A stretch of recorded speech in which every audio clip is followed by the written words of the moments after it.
Upon further inspection, a mechanical integrity podcast goes beyond the data and dives into the people, challenges, and stories behind reliability and inspection. Whether you're in the field or in the office, this podcast is for you because mechanical integrity isn't about assets, it's about the people who keep them running. You're listening to episode 2, The Missing Piece Was Metallurgy.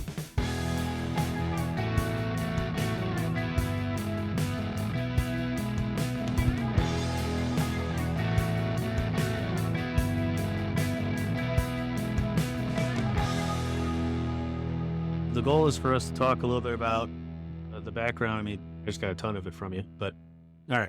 So Greg, we're back today. Last episode, we spent a lot of time talking kind of about my background and where I came from and kind of what I'm looking at getting out of starting this whole endeavor. But now I want to, your history, your background is way more interesting and much longer than my history. So I want to kind of, a lot of people, I think, probably know you from Inspectioneering, right? You're correct me if you're chief editor, right? Is that what the title you have now? That's my functional title now. Yeah. And you still have your picture, I think, from the 1990s on the website. And I think that's probably how a lot of people know you. That you put out an article every so often. You have really good articles. You were doing some videos before too.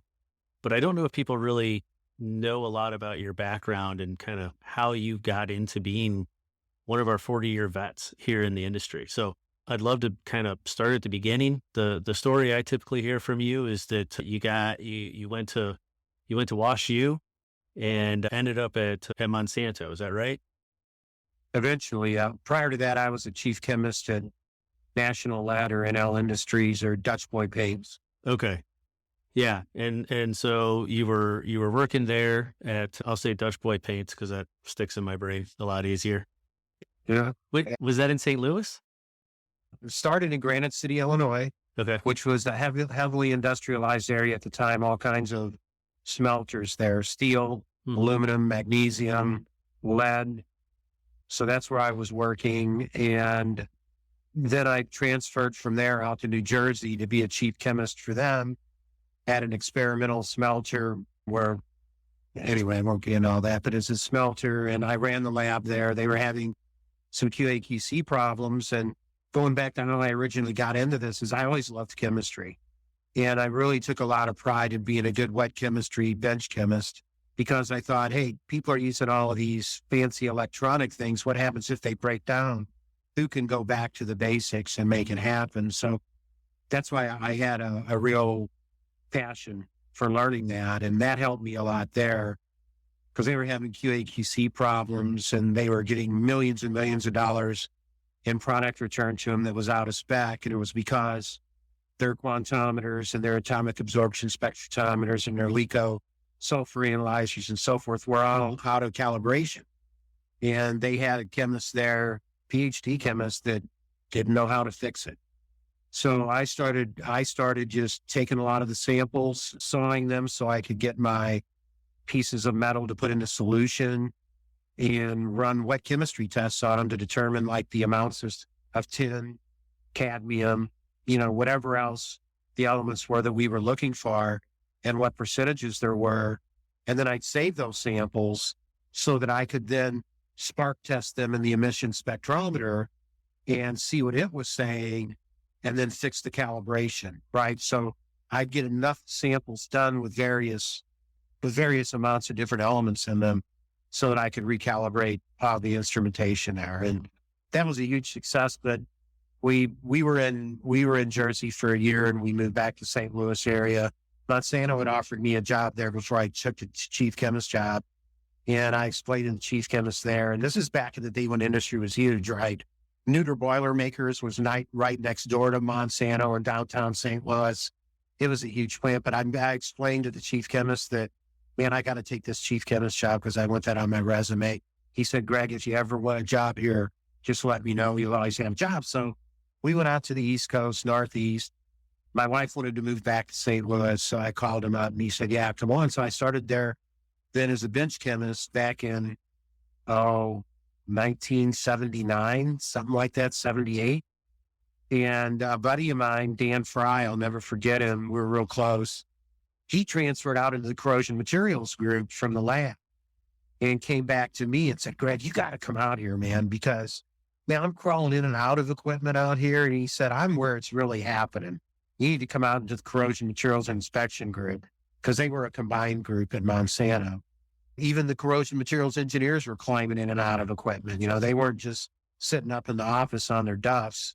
They were climbing in and out of equipment because they had a passion for it. They liked doing it, right? And so what an amazing place to learn. So when I went over there, one of the first things they had me do was take the NACE basic corrosion course at University of Missouri-Rolla. School of Mines, a guy named Anton Brasunas, who was a contemporary of Mars Fontana and some of the other famous godfathers of the corrosion sciences. And that was a fantastic opportunity. And then when I came back to the plant, I'm immediately in vessels with a 30-year experienced corrosion engineer next to me. And he's saying, okay, Greg, what does this damage look like in this area, right, on this 316 vessel or 304 vessel? We even had Hastelloy X and Waspaloy and first generation duplex stainlesses, E-Brights and stuff like that. We had FRP there. We had polyesters. We had vinyl esters. We had all kinds of different types of fluoroelastomers. We were the biggest aspirin production facility in the world. We used glacial acetic acid and made aspirin from reacting in ball mill converters, lye and phenol. I mean, what a great place to learn. It was just, I learned about all these things, including spark testing and how to repair glass lined equipment. My first certification was a CWI. And I oversaw the Section 9 welding program, the ASME Section 9, because we had an R stamp and we had a power piping stamp and the huge plant, 1,500 employees. We had people that did glass line repairs. We had pipe fitters. We had welders. I mean, it was an amazing place to learn and great corrosion materials engineers to learn from and be mentored. And I think that's one of the things we miss most in today's era that makes me sad. And one of the reasons why I started Inspectioneering is we've lost the mentoring model. People don't seem to have time to mentor people anymore. They just kind of, oh, you got your 510, you got your 570, or oh, you just graduated from this college or that college, your corrosion materials guys. We're just going to throw you out there without mentoring. And, you know, it's baptism by fire. And I was blessed enough back in the day to have mentors. And the other neat thing about learning at that plant, again, it was a huge plant. We made Roundup there. We made Lasso there. We made the drugs for treating Parkinson's disease. We had heaters there. We had exotic alloys, everyday alloys. I'd get to go next door to Neuter Boilermaker and work with people over there in the clean room, welding zirconium and stuff like that. It was just a tremendous background that set me up for what I would eventually be doing when I left there. And I think it was 87 to go to work at D&V and to be an applications engineer in fixed equipment reliability, working with corrosion materials people, working with mechanical engineers, working with inspection people in advanced NDE and regular NDE. And then I got to work with people who were working with the Electric Power Research Institute in the early days when we were in the flaw sizing, you know, how deep is the crack? How long is the crack? And using good methods for that. And the early days of high temperature hydrogen attack and looking at these different methods, mainly UT methods people were using. But I also got to work with people in the failure analysis lab and look at things like field metallography and replication and being involved in that, sputter coding, understanding. Let's slow down. Let's go back to Monsanto. I didn't realize, and I haven't gone to look this up, but Monsanto, that plant, that facility was in like downtown St. Louis. Yeah, it was the John F. Queenie plant. It was the first plant Monsanto ever built, and it was built in like 1901. Okay, so St. Louis probably wasn't as large as it ended up being, and so the city kind of built out around the facility. Yep. Yeah. So I think that's a really cool experience that you had there, because you go from out on the East Coast being fully immersed in kind of the analytical chemistry space, and then coming over to now the practical side and being able to see and understand, like, as you said, you were trying to figure out what elements were actually in the metals. Now you're hanging out with corrosion engineers who are helping you understand the chemistry and the physics of corrosion, and you've already got that background built. And metallurgy. That was my missing piece, was metallurgy. Yeah. Yeah. So how so? What do you mean? Well, because I learned chemistry, but I didn't learn metallurgy. And so I learned about the fundamental differences between, say, ferritic steels, duplex steels, austenitic stainless steels, and learned the thermodynamics or the physics, if you want to, or the details behind how these damage mechanisms could occur. And then working with welding and stuff to learn about the effects of post-weld heat treatment or heat energy input on a weld. It just all started coming together. Gotcha. Yeah. So you were more, as you said, the wet chemistry, but there is a whole different area there when it comes to metallurgy and all the different phases. And yeah, you're right. I mean, my background is chemistry and chemical engineering. I took like one class on metallurgy, and it was cool, right? You learn about annealing and moving through the phase diagrams. Just being exposed to it helps. But yeah, when you're getting in now and you've got old school, hard-nosed folks that are in it every single day, and you're in there. Plus, you weren't at like a refinery where it's all carbon and maybe some stainless. You were in a place where, what'd you call it? Waspium? Waspaloid? That can't even be real. That's not even real. Yeah. That's like unobtainium to me. That's what it sounds like. It was about that expensive too.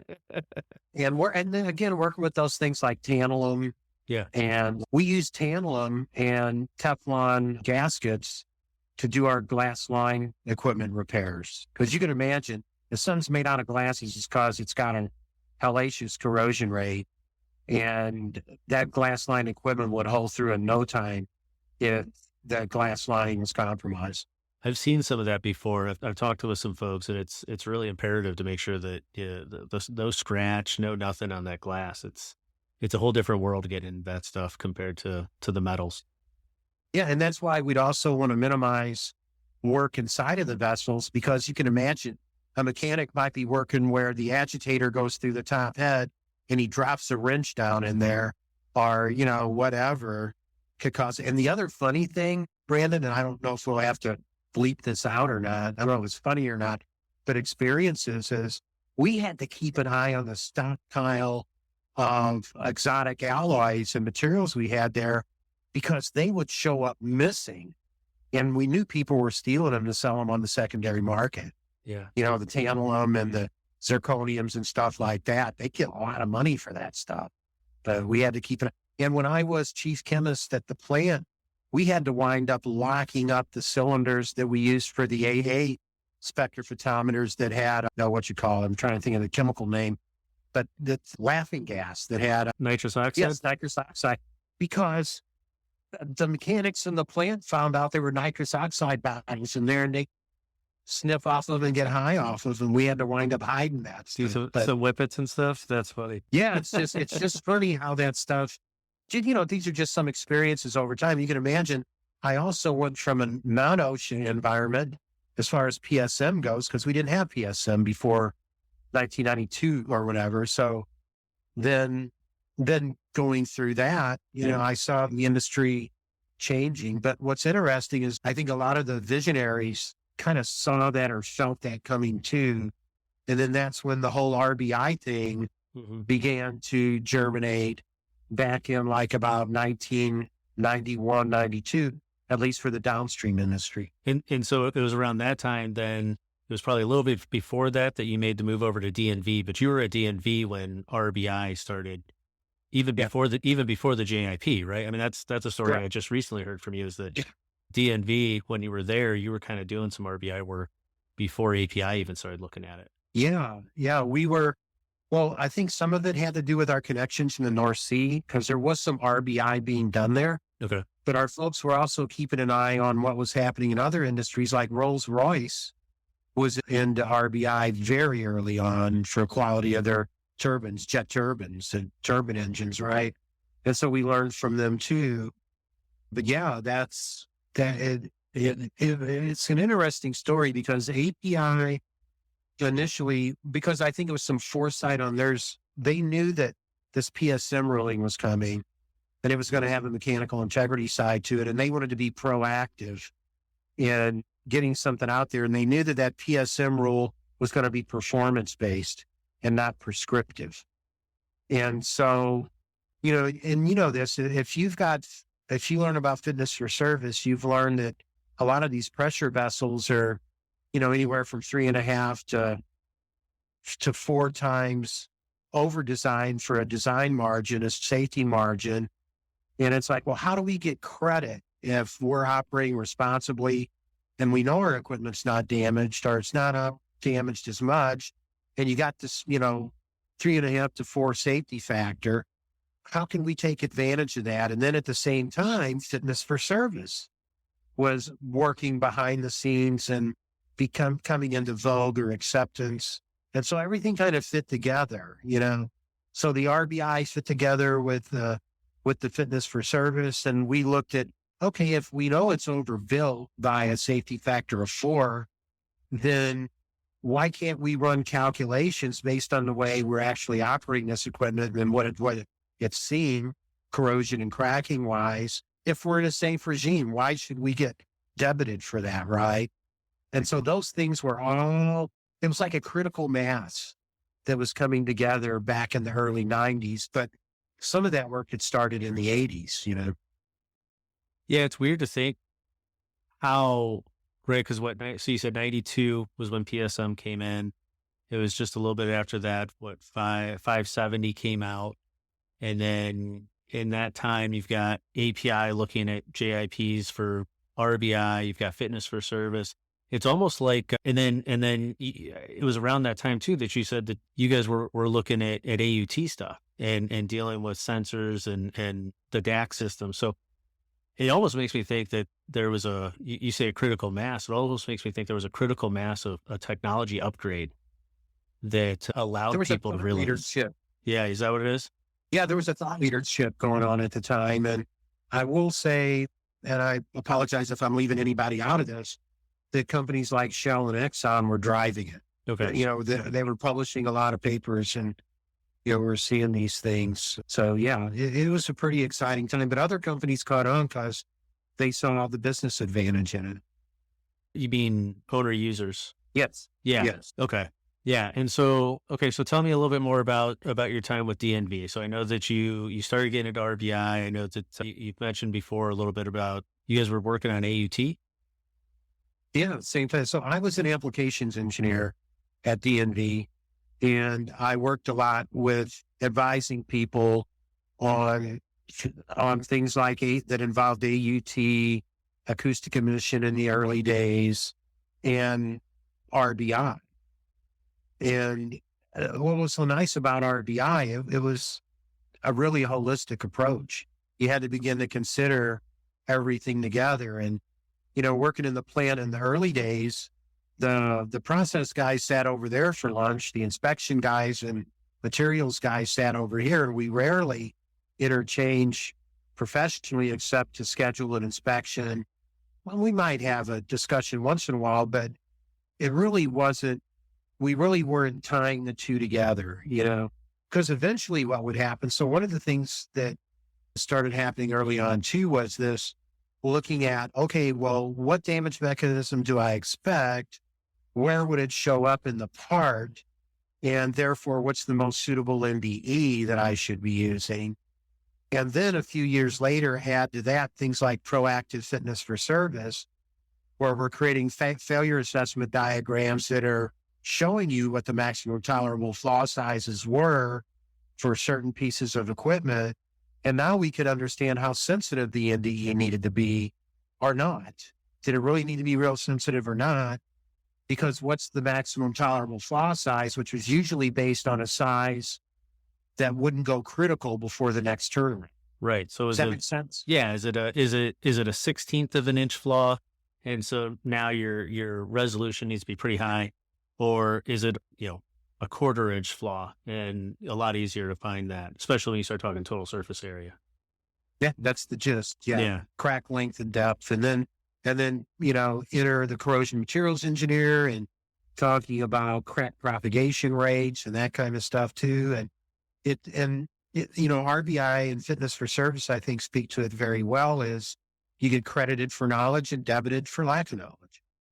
Which makes sense. I mean, it really does, right? I mean, when I teach RBI courses, I tell people, if we knew the exact day that something would fail, we would replace it one day before. But we don't know that, right? So that's the uncertainty, that lack of knowledge. And so when we have more uncertainty, more lack of knowledge, we have to take, debit ourselves for that. Correct. Yeah. Yeah. And the other thing you have to do, if you're in a jurisdiction that you have to comply with rules, is you have to comply with the rules, and because you want a license to operate, and because they can shut you down, and and whether it's OSHA or ABSA or whoever it is in the EU or wherever, you have to comply. Yeah. So you couldn't run a piece of equipment theoretical to failure if it was governed by something like OSHA and their chemical list. Right. If you contain these chemicals, you got to follow these rules, right? Yeah, above a certain threshold level, inventory level, you've got to follow these rules. So that's why sometimes I have to grab hold of the technologist and the scientist and just say, hey, wait a minute, guys, this is great. Like I remember one time, not too long ago, that somebody was showing me it was actually a CML optimization project, and they were showing me when the curves hit the line, the team end line or whatever, and they were running it out to failure. And I'm like, wait a minute, guys, you've got to understand, people aren't going to run. They're typically not going to run to failure, although sometimes you can because the consequences are so low, but they're not going to typically run to failure because you can't have it fail. Yeah. There's too much scatter uncertainty there. You got to stop somewhere before that. They probably don't want a written, even if it's class 4 piping, they probably don't want a written plan saying that, we'll just let it go. We'll throw a clamp on it. Whenever there's a puddle.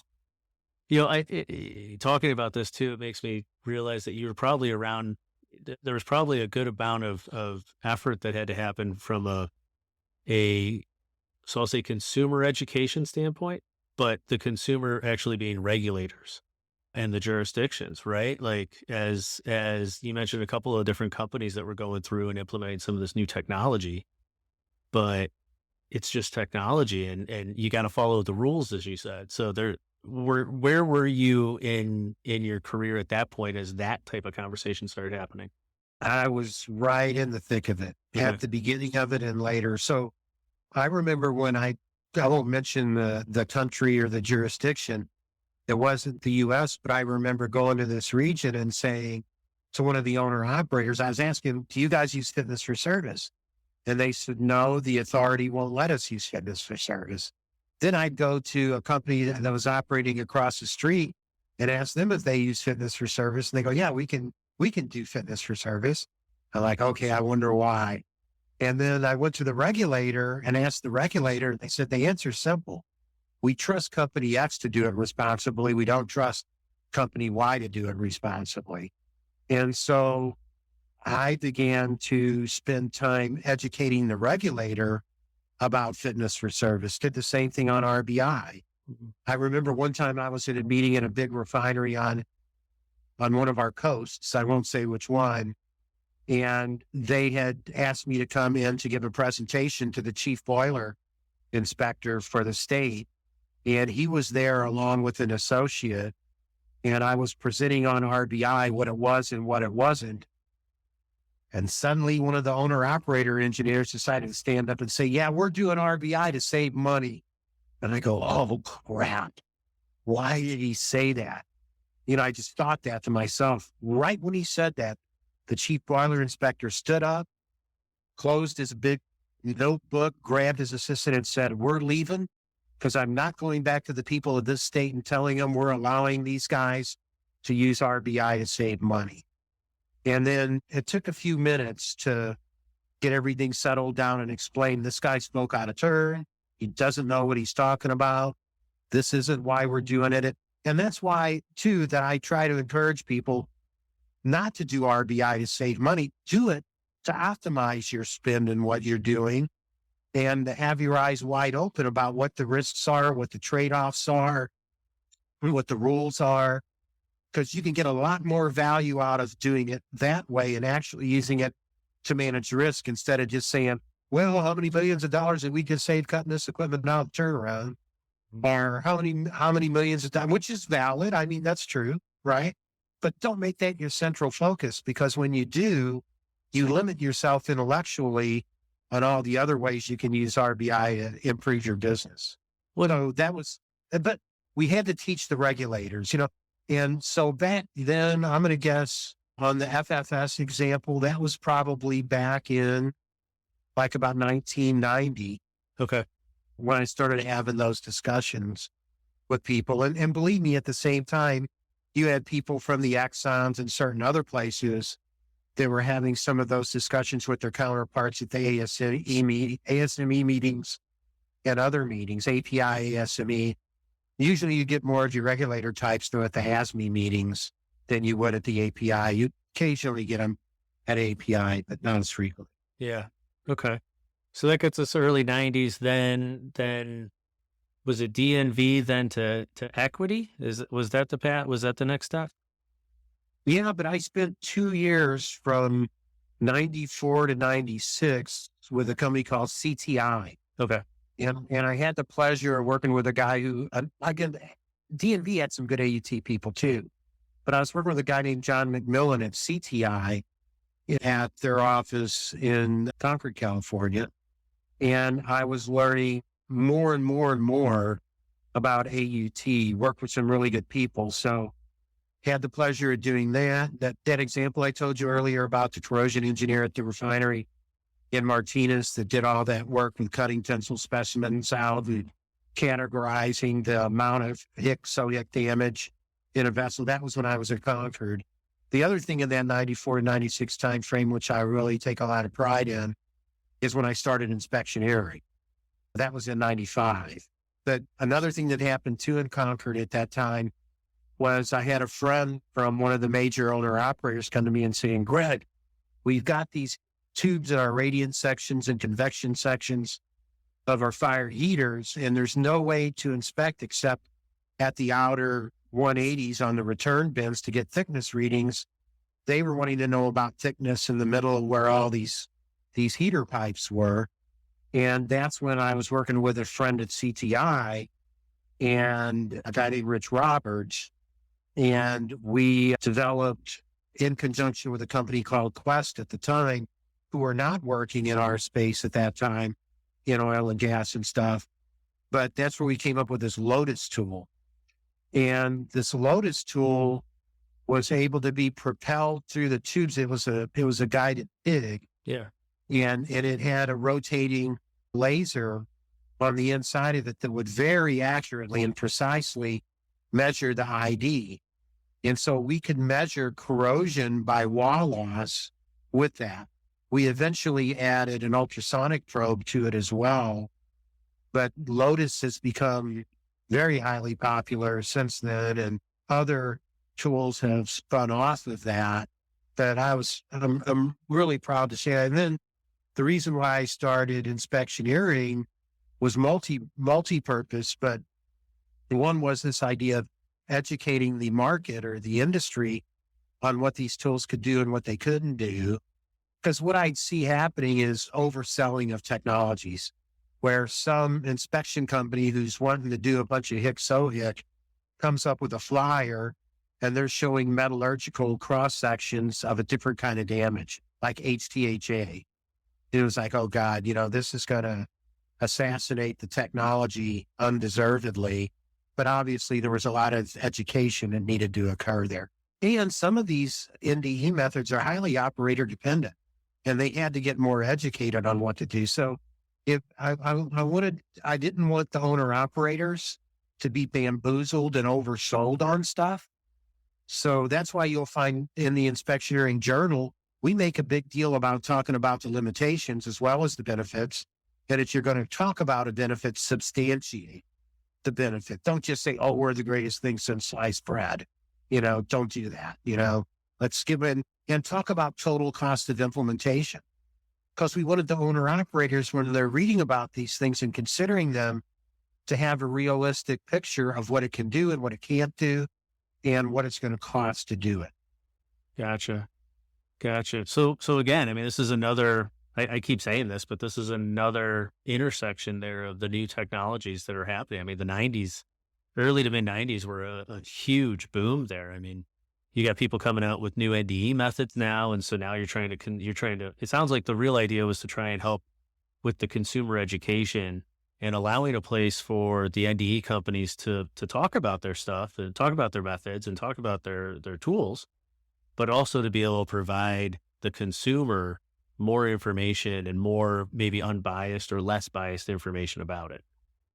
Exactly. And if you notice with Inspectioneering, we have a clear line delineating white papers or biased kind of information from truly technical, non-biased, not just technical, but, we talk about logistics in there and cost and other stuff too, but we keep that line as clear as possible, so people understand when they're trying to be sold something versus pure education. Oh, and another thing about the regulators, which was a pretty cool experience that happened in the mid 2000s when I was at Equity, is so there's a lobbying group along the West Coast called WISPA, the Western States Petroleum Association.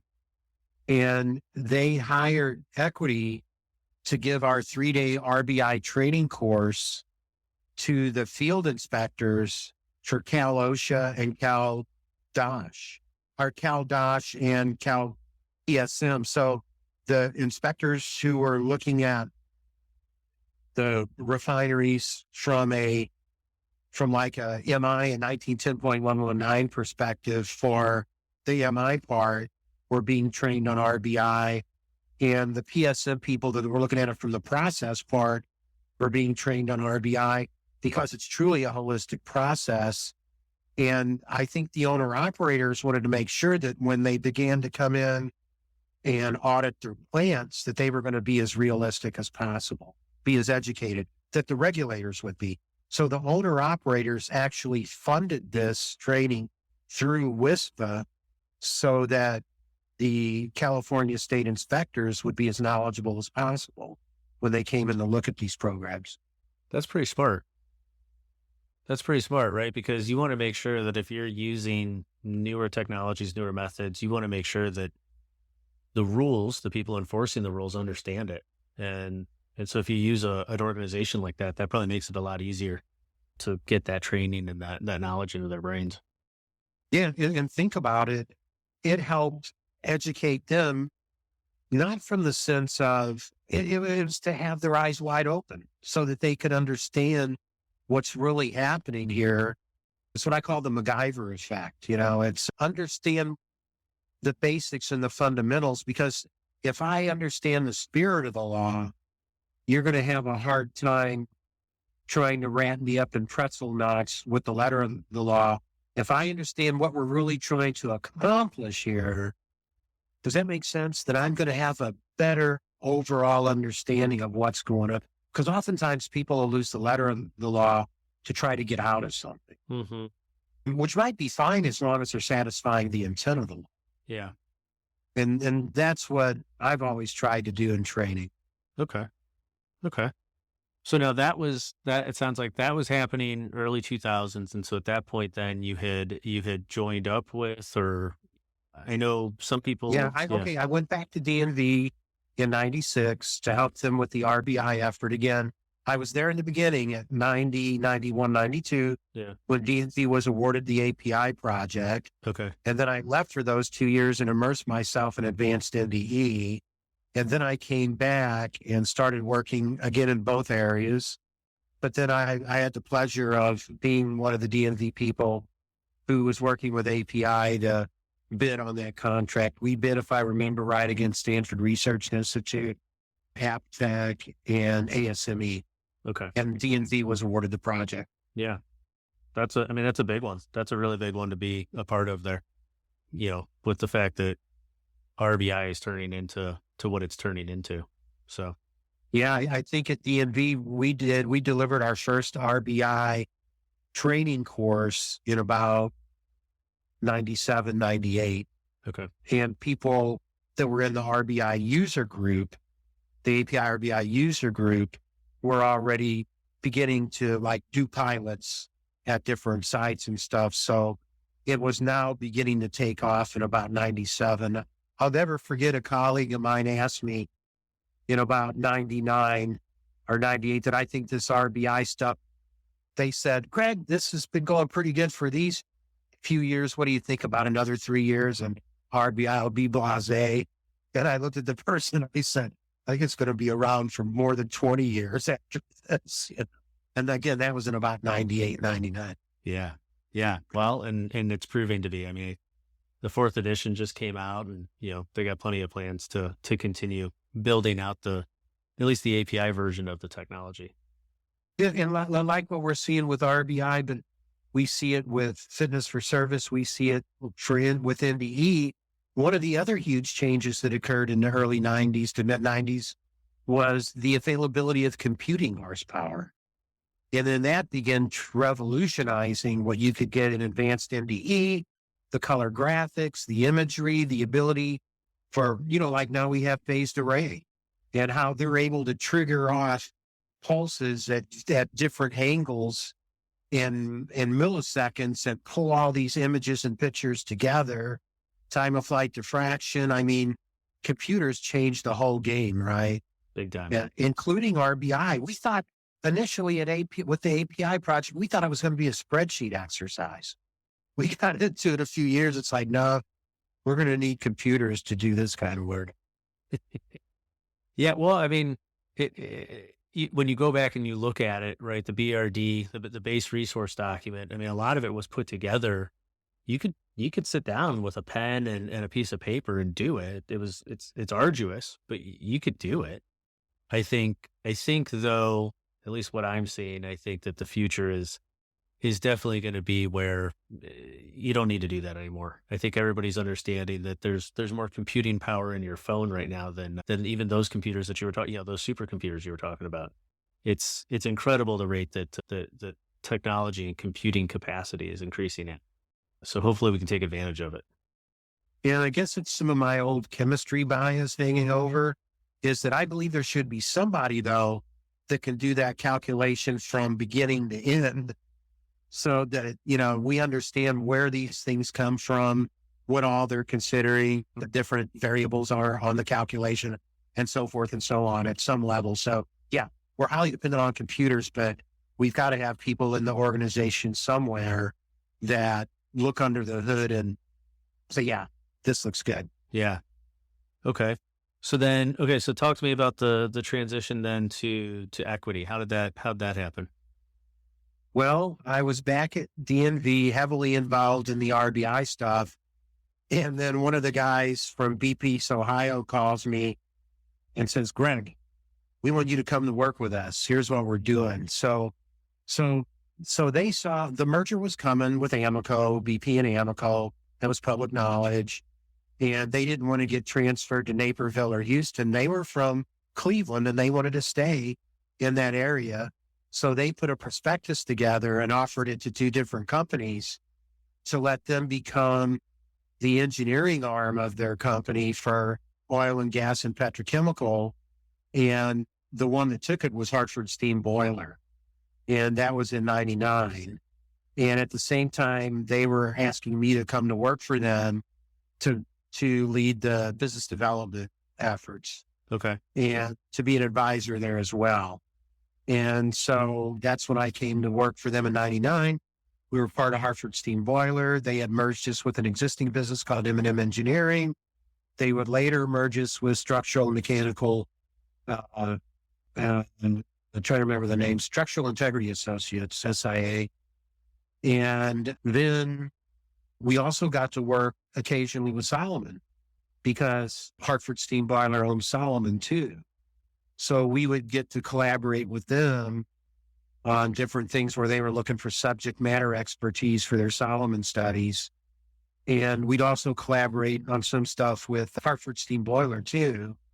So that was really cool. But then AIG acquired Hartford Steam Boiler, and there was a group of people it was our 12 or 13 owners at the time, not owners, but would become owners, but employees at the time of equity that was based out of Shaker Heights. And we made an offer to Hartford Steam Boiler, which they accepted. And that was the birth of Equity Engineering. So that was around circa 2002. Okay. And so you were doing BD, you were doing business development. Were you, because of the background at RBI, were you still supporting obviously you were still supporting the API RBI efforts? Were you doing implementation work, or kind of what type of stuff were you doing outside of the sales? That's interesting that you just mentioned that, because Equity had to compete to win the API RBI contract. Sorry, I meant you were still at that point in time, you were probably participating in the committee efforts, yes. Right? Oh yeah. Okay. I've been a 510 committee member since 87. Okay. And then of course, when 570 came along, I was a member of that. And then when 580 eventually came along, and 581, but yeah, again, that was a very interesting time. And that transition, the way that project was structured is the only non-owner operator company in the room was DNV, or whoever the prime consultant was or contractor for the API RBI contract. But I think back then we had about 15 or so owner operator companies that were part of that joint industry project that was being led by API and organized by API, with DNV as the prime contractor. That's the contract we won back in 2001, 2002.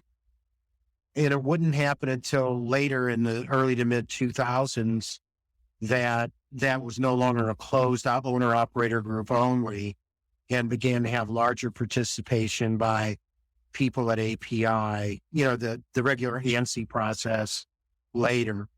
But the original base resource document, which would eventually become 581, was released in the late 80s. Okay. So, I didn't realize it was that far back. I thought it was the early 90s that BRD came out. Yeah, the original base resource document was in the late 80s, like 89, 90 timeframe. What was interesting about that too is, and it was all owner operators except for DNV. And what was interesting too is they wanted us to have a third party review of the technology. So all the technology was documented. The BRD existed, whether it was called a BRD or not, because all the technology was documented. And we hired 2 companies to do a critical review of the technology to that point. And I want to say I apologize. It wasn't the late 80s. It was the late 90s. Okay. Let me back up. It was the late 90s that the BRD was created. And because the owner operator group didn't start until 91, 92. Right. The API RBI group. So sorry about that. I was off a decade. So it was at that time that it was created. And then there were a few of us ex-DNV people that eventually joined Equity. I think a year after I went over there, Lynn Cayley went over there. And then a year after that, Steve DeVilliers went over there. And then eventually Clay White came to Equity. But it was in about the year 2000 that API put the contract, the RBI contractor job up for bid again. And we bid against a few companies again on that, only now as Equity Engineering, and we won the contract. Okay. And so that was probably in about, again, 2000, 2001 type time frame. And then we became the prime contractor for that. And yes, prior to that, we were working on RBI projects, and I was advising and also, working with promoting other asset integrity management services. Yeah. Right. I mean, you were in sales and business development, so kind of have to be on that. Right. Okay. And doing a lot of training too. Lots of training. Okay. So after Equity, then what? Well, because of the RBI and working with tools like Ultra Pipe and PCMS and all these things, I was getting a lot of exposure to computer stuff and hearing about this company, SAP. So I really wanted to learn more about the IT side of the business. And we were, with Sage and other tools like that, we were in the software. I won't say we were in any enterprise programs or anything like that, but I wanted to look behind the SAP curtain. And I'd been at Equity for quite a while by that time. And I thought, I want to go try this. So I stepped out for 2 years and joined a company called Movideo, who was into real-time situational awareness, applications and technology. They were based in Israel and they were wanting to start a U.S. office or based business. And I helped them for 2 years with that. And I got to sit in a lot of SAP oil and gas operational excellence meetings and listen to other purveyors of software, if you would, around that table and see behind that curtain. And I did that for about 2 years and decided I wanted to get back into the actual applications and the technical and the first principles engineering side of the business. You had enough IT experience at that point. Yeah. And software sales stuff. I was like, okay, I don't know. This isn't quite for me, Yeah. But anyway, I won't get into that. And then I left them and went back to work with some old friends who had also started their own business at Trinity Bridge and did that for a few years. And then they were acquired by Pinnacle.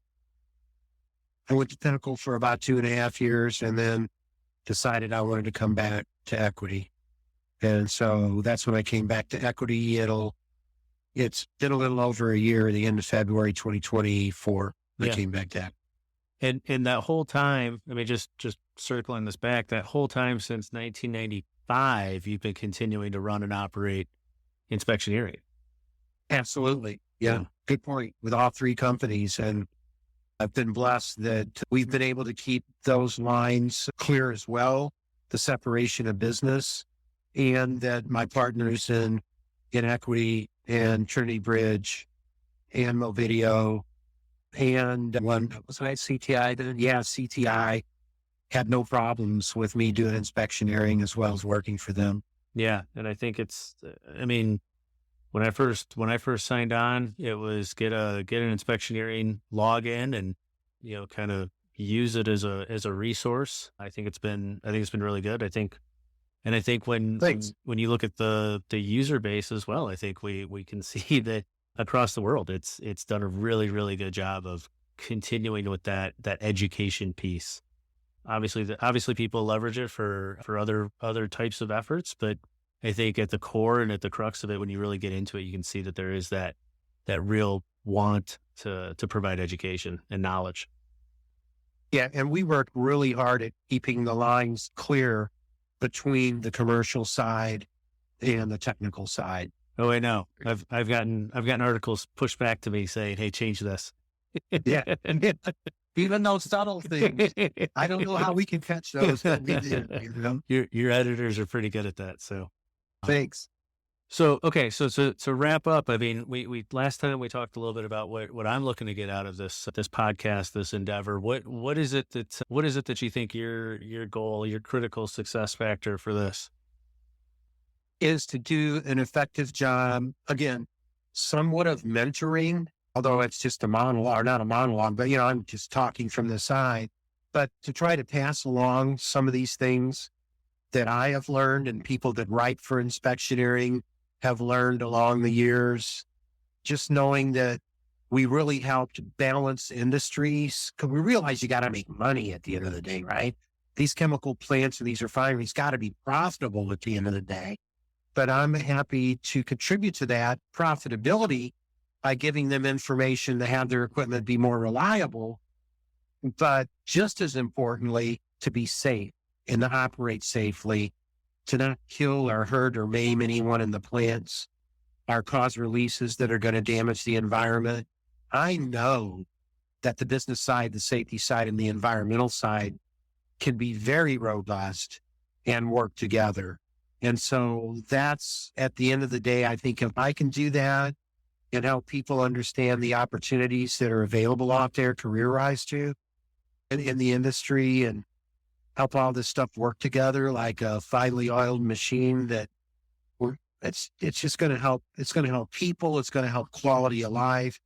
And in the process, people are going to make money, and what's wrong with that? You got to have money to drive it, but let's do it safely and let's do it responsibly. And so I like to educate, and I hope that Inspectioneering is educating people. And that, quite frankly, I think we do the same thing at Equity, Yeah. Yeah. And I mean, that's, like I said last time, that's my goal as well. I think we're very much in alignment. When we first started talking about doing this, I think we realized that we both had similar ethos on what we want to provide back and going back through your history, there's a general theme there of education, building up the supporting the new technology, helping train people on that technology, helping people understand that, the consumer education piece. So I think all that falls in line with exactly what you've been doing for the last 40 years. Thanks for reminding me. Yeah, I just realized too, with Inspectioneering, this is 30 years this year. 30 years of Inspectioneering, which is pretty cool. Yeah. We'll have to have a party. Thanks, Branden. All right, Greg. Well, I think that's probably plenty for this time. I think for folks that are listening to what to expect out of this, we plan on trying to get some really good interviews. I don't think it's going to be just Greg and I sitting here talking back and forth. The goal is to get some really good interviews of folks in industry. If we can get some owner operators, if we can get some contractors, if we can get retirees, anything we can do to continue to add knowledge out into the open space to help anybody and everybody. And then, as topics come up and items for discussion come up, definitely expect that, Greg and I are going to talk about them and maybe debate them and, really try to dig into a lot of any topic. If anybody has anything you want to know about, throw it in a comment or, send us an email or something. And, we're happy to look at them and consider them for discussion. Another area that I would be very gratified by too, Branden, if we could help the industry, is really to get maximum benefit out of those IT systems they have out there, the enterprise asset management systems and other ones, helping them understand work processes and so forth. I mean, you got to get the blocking and tackling right before you move on to other stuff. And I'm not convinced the industry has got our blocking and tackling all right yet. And yet we got all these software salesmen wanting to sell us these $1 million packages to move on to the next level when we haven't gotten this one right yet. And so anyway, there's more I could share in a podcast there, but let's get some of these other people on here and people developing new NDE technologies as well as engineering technologies and the enterprise asset management programs. So, get them on there too. And we'll put them through the ringer. We'll rake them over the coals, we'll challenge them, but hopefully we'll all have fun in the process. Perfect. All right, Greg. Well, till next time, we'll talk to you. Thanks, Branden. Catch you later, dude. Thank you for listening to Upon Further Inspection, a mechanical integrity podcast. This episode was co-created by Inspectioneering and Core Solutions. If you enjoyed this episode, please join us next time wherever you listen to your podcasts. Until then, stay safe and stay informed. Our producers are Nick Schmoyer, Jocelyn Christie, and Jeremiah Wu. This podcast is for informational purposes only and does not constitute legal or professional advice. Listeners should seek their own qualified advisors for guidance.